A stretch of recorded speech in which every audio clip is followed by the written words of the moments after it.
السلام عليكم ورحمة الله وبركاته، إن شاء الله تكونوا بصحة وعافية. في هذا الفيديو بنشرح لكم عن برنامج أو أداة عن طريق الذكاء الاصطناعي. هو أنك تحط لها الكلمات ويكون بدل الحين إلى أغنية، وتقدر أنك تختار نمط الأغنية كيف يكون شكلها، كراب، كأغنية عادية، كأغنية هادئة، كأغنية هادفة، وكمان تحدث صوت امرأة، صوت رجل. آه، وكمان إذا مثلا ما عندك كلمات تقدر إنك تكتب له مثلا وصف ويكتب لك الكلمات حسب الوصف. مثلا توصف لنا شيء، كلمة أغنية كذا كذا، هو بيكتبها لك. في هذا الشرح بنشرح لكم كامل وبتشوفوا إن شاء الله بالتفصيل. أول ما تحملوا البرنامج بيطلع معكم بهذا الشكل، نضغط على هذا الزر اللي بتشوفوا انتوا الآن، هذا اللي اسمه Create a Free Account، إنشاء حساب مجاني. تضغط عليه. كل واحد له طريقة تصير تدخل بالشيء، اللي عنده فيسبوك واللي عنده ديسكورد واللي عنده مايكروسوفت، لكن أنا بطول على حسابي حق جوجل بهذا الشكل. أنا بدخل بحسابي هذا.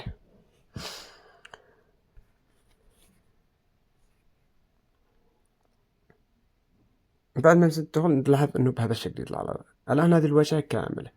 الواجهة الأول هذه الرئيسية اللي أعمال الناس واللي ينشروه، تقدر تنشر أعمالك، بس في نفس الوقت إنك تقدر تحتفظ بأنها تنشر. الخانة الثانية اللي كانت في الأغاني حقك أنت، اللي أنت تنشأها، أي حاجة تنشأ أنت تنضاف هنا بهذا الشكل زي ما تشوفوا انتوا في هذا الشكل. الزر هذا الثالث الكبير هو اللي بنستخدمه الآن ونقدر ننشأ بأغنية. هنا حق الإشعارات، وهنا حق حسابك أو صفحتك الشخصية. احنا نجي نضغط على هذا الزر اللي في الوسط، نحن ننشأ هنا الكلمة.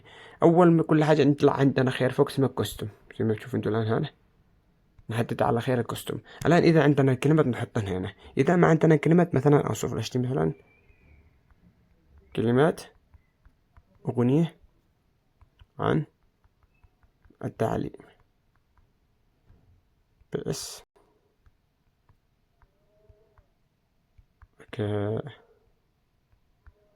كتمية تطور بهذا الشكل. بعد ما نجي نضغط على هذا الشيء، علامة القلم هذا اللي فوق هذه السعرية، نضغط عليه. الآن جاري ينشئ لنا الكلمات بنفسه. زي ما قلت لكم، إذا عندنا كلمات نحطها على طول بدون ما نضغط القلم، لأن الكلمة دي موجودة. الآن شوف كيف كتب لنا كلمات. بعد ما يكتب لنا كلمة، هنا المربع الخيار الثاني هذا هو أنك توصف له إيش تكون نمط الأغنية. مثلا أقول له أغنية بطيئة ولحن هادف وهادئ. تعمل لك تكتب مثلا شي صوت امرأة، رجل، أو بالأصح أنا ما عندي أنا ما حددش ليش يحدد براحته. هنا نجي تحت، هذا يقول لك عنوان أغنية تسمي. هذا مش مشكلة، هذا تقدر أنت اختياري، تقدر حتى وقت الحفظ تقدر تسميه أنت وقت الحفظ يعني. بتشوفوا كل شيء الآن. الآن بعد ما نحمل هذه الحاجات عندنا خيار اسمه Create، نضغط على إنشاء، ونيجي نلاحظ إنه يسوي لنا الآن ينشئ لنا أغنيتين. في أول شوفه أغنية، هذه أغنية وهذه أغنية. يعني معكم في اليوم الواحد يجيب لكم 10 أغاني، يعني معك 5 محاولات تجيب لها الكلمات، وينتج لك على أغنيتين. في المحاولة الواحد يجيب لك أغنيتين. شوف هذا أكاديمية التطور، هذا أكاديمية التطور. ما عليكم هؤلاء موجود من قبل، ولكن أنا الآن آخر 2 اللي هذا اللي هادف وهذا اللي هادف. الآن نشي نسمع الأغنية ونشوف إن عجبتنا ولا لا. إن عجبتنا قدرنا نقدر على حفظ، شو أوريكم كيف تحفظوها. وإن ما عجبتناش نحن نضغط على زر الإنشاء وننشأ أغاني أخرى. وزي ما قلت لكم تجوا عند المكتبة بتحصلوا كل حقكم العمل هنا. معاكم في اليوم 10 أغاني، يعني إذا كملت ال5 المحاولات، المحاولة الواحدة فيها 2 أغاني. كمل يعني ال5 المحاولات اللي هي 10 أغاني، يا أما تقدر تعمل تسجيل خروج، تدخل بحساب ثاني وتعمل محاولات مرة أخرى 5، أو إنك تريح لليوم الثاني وفي عدة محاولات جديدة. وإن شاء الله في المستقبل إذا قدرنا نوفر لكم البرنامج مهكر كده، إحنا بنجيبها مهكر بإذن الله. الآن نجي نسمع الأغاني ونشوف كيف الأغاني اللي إحنا أنشأناها الآن مع بعض.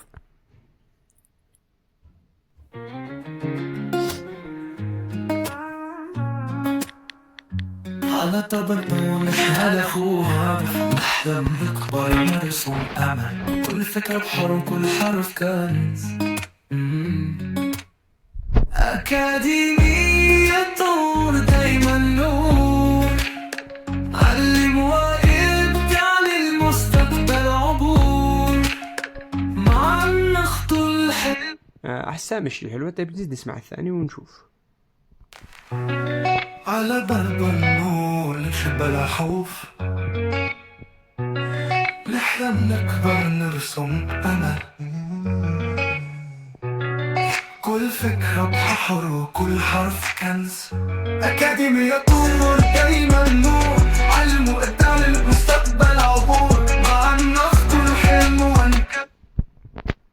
زي ما قلت لكم مثلا انا ما عجبنيش اما اني اجي ان انا انشئ مره ثانيه، او الاصح ان انا كنت انسخ الكلمات. اذا عجبني الكلمه كنت اعملها نسخ واجي اعملها لصق، او مثلا اروح لعندي برنامج ذكاء اصطناعي مثلا تشات جي بي تي. انا دائما تشات جي تي استخدمه وخليه يجيب لي اغاني واقول له مثلا كرر لي كذا، خلاص عدت له افعل سوي ويضيف لي. بس هذا صعب انك تقدر انه يعدل لك افعال يسوي.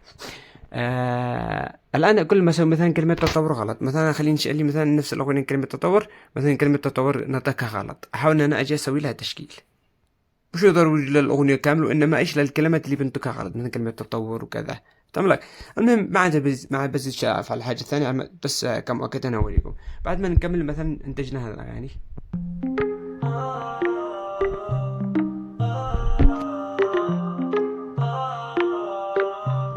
أكاديمية طور، علم وفكر ونور. أكاديمية طور، علم وفكر ونور. أكاديمية طور، نبقى النور.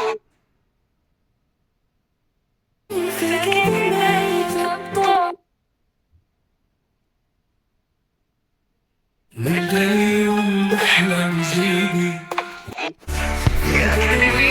نقول كمثال هذا يكون نقول عجبنا عشان نخسر له الوقت، بدل ما اصير ادور عندهم كنتم تقلبوا معكم 10 اغاني، بعدين تحاولوا انه توصفوا له وصف دقيق. كل ما وصفتوا له وصف افضل كل ما يغناها بطريقه افضل.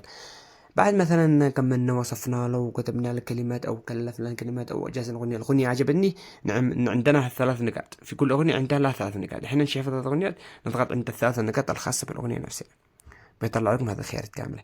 كل اللي علينا احنا فقط نضغط على زر. فهذا بوبلش لا نضغطش. اذا عملنا بوبلش بيكون ينشره في البرنامج زي ما بنشره الناس، زي ما تدخلوا الصفحه الرئيسيه شفتوا المنشورات حق الناس، هذا بوبلش عندي ونشر. احنا ما ننشره، وانما احنا نشي نحفظه للهاتف. عندنا زر الداونلود، اول ما نجي نضغط عليه يقولوا يا استاذ وش ضروري نتفعل. لا عندنا نضغط هذا، اضغط اللي تحت. شوف هذه لا اضغطش، اضغط حاجه عندك الزر اللي تحت اللي داونلود اني واي، يعني التنزيل على اي حال. نضغط على التنزيل على اي حال بيفتتح لك مجلات بهذا الشكل. ملف التنزيل تحدد انت المجلد اللي تشندي تحملها فيه. بعد ما تكمل تجي لهنا تكتب اسم الاغنيه اللي تشند، مثلا تطور ولا اسميها اللي تشيه، واجي اعمل لها حفظ بهذا الشكل. خلاص الان لو نجي نشوف احنا حفظنا نفس التنزيلات. لما نجي مثلا نفتحها نشغل ولا اي برنامج ثاني، نجي لعند حاجه اسمها الداونلود، نلاحظ اني ايش بدنا نحفظ على طول بهذا الشكل. احنا سمينا باسم كلمة تطور فقط اللي هذه. شوف لو نجي نسمع في أكاديمية طور، نبقى النور. في أكاديمية طور. بس يعني الشرح هكذا هو الشرح بكل بساطة. وزي ما قلت لكم برنامج موجود متوفر، يوفر لكم 10 أغاني في اليوم، والواحد يعني 5 محاولات، والمحاولة الواحدة 2 أغاني. كمل تحاول يا ما تري على اليوم الثاني، يا ما تجي لعند حسابك وعمل تسجيل خروج بهذا الشكل. عمل تسجيل خروج وعمل تسجيل دخول بإيميل ثاني، إيميل ثالث. أنا الآن عندي تقريبا أكثر من إيميل أقدر أنا في اليوم أستخدم أغاني كثير بكل بساطة. وإن شاء الله زي ما قلت لكم لما نحل مشكلة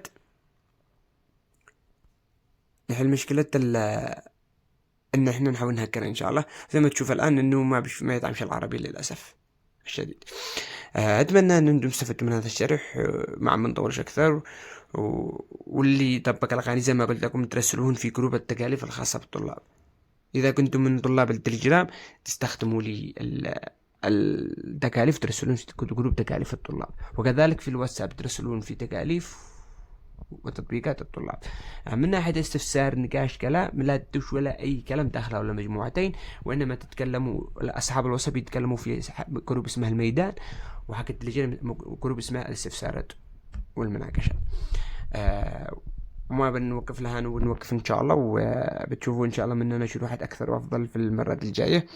والسلام عليكم ورحمة الله وبركاته.